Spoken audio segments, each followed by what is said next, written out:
Hi guys, അപ്പോൾ ഇതാണ് നമ്മുടെ ആമസോൺ ഇൻ്റർഫേസ്. എല്ലാവർക്കും അറിയാമല്ലോ അല്ലേ?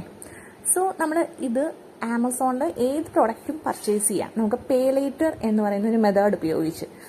കുറച്ച് പേർക്കെങ്കിലും അറിയാമായിരിക്കും, എന്നാലും അറിയാത്തവർക്ക് വേണ്ടിയിട്ടാണ് ഈ ഒരു ഇൻഫർമേഷൻ പാസ് ചെയ്യുന്നത്. സോ നമുക്ക് പേ ലേറ്റർ KYC അപ്ഡേറ്റ് ചെയ്ത് പേ ലേറ്റർ ആക്ടിവേറ്റ് ചെയ്താൽ നിങ്ങൾക്ക് ഫസ്റ്റ് ഒരു എമൗണ്ട്, പ്രിൻസിപ്പൽ എമൗണ്ട് ലഭിക്കും. പിന്നെ നമ്മൾ പർച്ചേസിൻ്റെ എമൗണ്ട് കൂട്ടി അതായത് ഫസ്റ്റ് കറക്റ്റായിട്ട് അടച്ചാൽ നിങ്ങൾക്ക് പിന്നെ നെക്സ്റ്റ് പർച്ചേസിന് എമൗണ്ട് കൂട്ടും. നമുക്ക് ഇതുവഴി റീചാർജ് ചെയ്യാം, ഗ്യാസ് ബുക്ക് ചെയ്യാം, പിന്നെ ഇലക്ട്രിസിറ്റി ബില്ലും ഒക്കെ അടയ്ക്കാം. പിന്നെ നമുക്ക് ഇതെന്ന് പറഞ്ഞാൽ EMI ഓപ്ഷൻസ് ഈ ഗ്യാസ് പേയ്മെൻറ്റിനും ഇലക്ട്രിസിറ്റി ബിൽ പേയ്മെൻറ്റിനും ഒന്നും നമുക്ക് EMI ഓപ്ഷൻസ് അവൈലബിൾ അല്ല. ബട്ട് നമുക്ക് അല്ലാതെ എന്ത് പ്രോഡക്റ്റും വാങ്ങാം. അതായത് നേരത്തെ ഒരു പോളിസി അനുസരിച്ച് ഒരു 500 മിനിമം 500 ഉണ്ടെങ്കിൽ തന്നെ EMI ഓപ്ഷൻസ് ഉണ്ടായിരുന്നു. ബട്ട് ഇപ്പോഴത്തെ ആ ഒരു പോളിസി റിന്യൂ ചെയ്യുന്നതിന്റെ പാർട്ടായിട്ട് നമുക്ക് മിനിമം 2000 റുപ്പീസ് എങ്കിലും വെച്ചിട്ട് പർച്ചേസ് ചെയ്താൽ മാത്രമേ EMI ലഭിക്കത്തുള്ളൂ. അതായത് ഈ EMI എവറി 5th ആണ്, എല്ലാ മാസത്തിൻ്റെയും 5th ആണ് ഈ ഒരു EMI ഡ്യൂ ആവുന്നത്. സോ അപ്പോഴത്തേനും EMI ആയിട്ട് അടച്ചാൽ മതി. അപ്പോൾ ഞാൻ ആദ്യം തന്നെ പറഞ്ഞു, ഗ്യാസ് പേയ്മെന്റിനും പിന്നെ നമ്മുടെ അതായത് ഗ്യാസ് ബുക്കിങ്ങിനും ഇലക്ട്രിസിറ്റിക്കും നമുക്ക് EMI ഓപ്ഷൻസ് അവൈലബിൾ അല്ല. അതൊക്കെ ഫുൾ പേയ്മെന്റ് നെക്സ്റ്റ് മന്ത് ചെയ്യണം. ഓക്കെ, സോ ഇതിൽ എങ്ങനെയാണ് പർച്ചേസ് ചെയ്യുന്നത് കാണിച്ചുതരാം. ആമസോൺ പേ ലേറ്റർ നമ്മൾ ഫസ്റ്റ് ഓപ്പൺ ചെയ്യുക. ഒന്നെങ്കിൽ സെർച്ച് ചെയ്യാൻ മതി, അല്ലെങ്കിൽ നിങ്ങൾക്ക് ആ ഓപ്ഷൻസിൽ നിന്ന് എടുക്കുകയും ചെയ്യാം. അപ്പം ഞാൻ സപ്പോസ് ഈ ഒരു മൊബൈൽ വാങ്ങണം, അല്ലെങ്കിൽ ഒരെണ്ണം നിങ്ങൾക്ക് EMI ആയിട്ട് ചെയ്യുന്നത് എങ്ങനെയാണെന്ന് കാണിച്ചു തരാം. ഓക്കെ, ഞാൻ ഒരു പ്രോഡക്റ്റ് ഇപ്പം കാർട്ടിലേക്ക് ആഡ് ചെയ്യുക.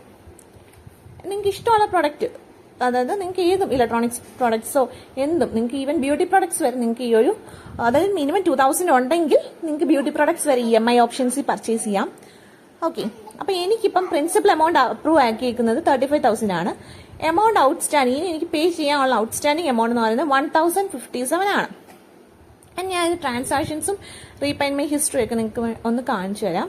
ഇതാണ് എൻ്റെ ട്രാൻസാക്ഷൻസ് നടക്കുന്നത്. ഇപ്പോൾ കണ്ടുള്ള ഓർഡറും ഓരോ മന്തിൽ പ്ലേസ് ചെയ്ത ഓർഡറും കാര്യങ്ങളൊക്കെ ഞാൻ ഇതിൽ കാണിച്ചിട്ടുണ്ട്.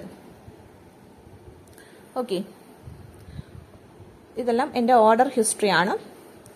ആൻഡ് നമ്മൾ ഓരോ ഓർഡറും എടുത്ത ടൈമും എല്ലാ കാര്യങ്ങളും ഇതിനകത്ത് മെൻഷൻ ചെയ്തിട്ടുണ്ട്. ഓരോ ഓർഡറും പർച്ചേസ് ഡേറ്റ് എന്നാണ് ഇതിൽ മെൻഷൻ ചെയ്തിട്ടുണ്ട്. ആൻഡ് നെക്സ്റ്റ് എന്ന് പറയുന്നത് റീപേയ്മെന്റ് ഹിസ്റ്ററിയാണ്. നിങ്ങൾക്ക് റീപേയ്മെന്റ് ഹിസ്റ്ററിയും കൂടി ഞാൻ കാണിച്ചു തരാം. ഇത് ഓക്കെ, ഇത് EMI പേയ്മെന്റ് മാനുവലാണ്. ഞാൻ ഒരു കാര്യം പറയാൻ വിട്ടുപോയി. നമുക്ക് EMI പേയ്മെന്റ് നമുക്ക് മാനുവൽ ആയിട്ടോ അതല്ലാന്നുണ്ടെങ്കിൽ സ്റ്റാൻഡിങ് ഇൻസ്ട്രക്ഷൻ, ഓട്ടോ ഡെബിറ്റിന് വേണ്ടിയിട്ടുള്ള സ്റ്റാൻഡിങ് ഇൻസ്ട്രക്ഷൻ കൊടുക്കാം. അപ്പോൾ നിങ്ങൾ പ്രൊവൈഡ് ചെയ്യുന്ന ആ ഒരു കറസ്പോണ്ടിങ് ATM കാർഡ് അല്ലെങ്കിൽ ഡെബിറ്റ് കാർഡിന്റെ ആ ഒരു ഡീറ്റെയിൽസ് കൊടുക്കുമല്ലോ, അപ്പോൾ അതിൽ നിന്ന് ആ ഡെബിറ്റ് കാർഡിൽ ലിങ്ക്ഡ് ആയിട്ടുള്ള അക്കൗണ്ടിൽ നിന്ന് ആ ഒരു പർട്ടിക്കുലർ ഡേറ്റിൽ എമൗണ്ട് ഓട്ടോ ഡെബിറ്റ് ആയി പോകും. അതല്ലെങ്കിൽ നിങ്ങൾക്ക് സ്റ്റാൻഡിങ് ഇൻസ്ട്രക്ഷൻ കൊടുത്തില്ല എന്നുണ്ടെങ്കിൽ മാനുവൽ റീപേയ്മെന്റ് ചെയ്യാം. ഞാൻ ചെയ്യുന്നത് ഇവിടെ മാനുവൽ റീപേയ്മെന്റ് ആണ് EMIs ഒക്കെ ചെയ്തുകൊണ്ടിരിക്കുന്നത്. ഓക്കെ, ഞാൻ ഓക്കെ ഇതാ നോക്കൂ, കണ്ടോ പേ ടോട്ടൽ ഔട്ട്സ്റ്റാൻഡിങ് ബിൽ എനിക്ക് പേ ചെയ്യാൻ ഇന്ന് ജസ്റ്റ് ഒന്ന് പേ നൗ എന്ന് പറഞ്ഞ ഓപ്ഷനിൽ ക്ലിക്ക് ചെയ്താൽ മതി. ഓക്കെ, എൻ്റെ കണ്ടോ repay due on every 5th, എല്ലാ മാസത്തിൻ്റെയും 5ാം തീയതിയാണ് വരുന്നത്. എനിക്ക് ആദ്യമൊക്കെ എമൗണ്ട് ഇനിഷ്യൽ എമൗണ്ട് വളരെ കുറവായിരുന്നു, പ്രിൻസിപ്പൽ എമൗണ്ട്. ബട്ട് ഞാനിത് പ്രോഡക്ട്സ് ഒക്കെ പർച്ചേസ് ചെയ്തതാണ് അവർ കൂട്ടിയത്. ആൻഡ് ഞാൻ എങ്ങനെയാണ് ഒരു പ്രോഡക്റ്റ് പർച്ചേസ് ചെയ്യുന്നതെന്ന് കൂടെ കാണിച്ചു തരാം.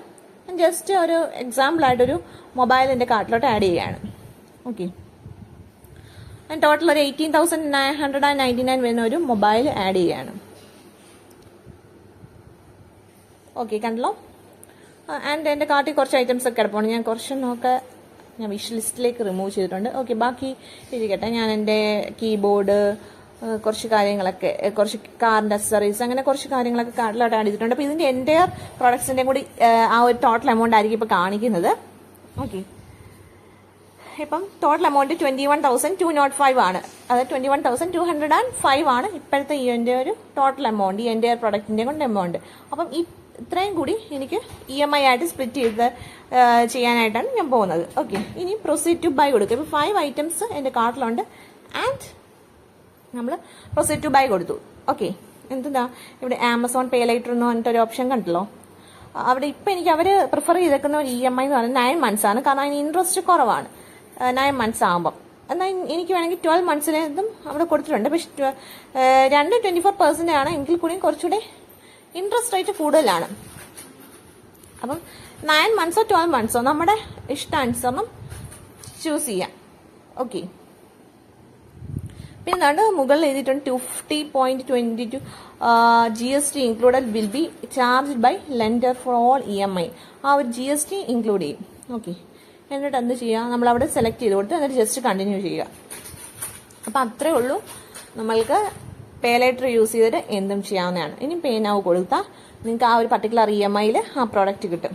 ഓക്കെ. നിങ്ങൾ മന്ത്ലി ഈ ഒരു EMI മാത്രം നിങ്ങളുടെ ലിങ്ക് ചെയ്തേക്കുന്ന ഒന്നെങ്കിൽ ആ ഡെബിറ്റ് കാർഡിൽ എമൗണ്ട് ഇടുക, അല്ലെങ്കിൽ UPI പേയ്മെൻറ്റോ എങ്ങനെ വേണമെങ്കിലും നിങ്ങൾക്ക് പേയ്മെൻറ്റ് ചെയ്യാവുന്നതാണ്. ഓക്കെ. സോ അപ്പോൾ അത്രേ ഉള്ളൂ. Thanks for watching my video.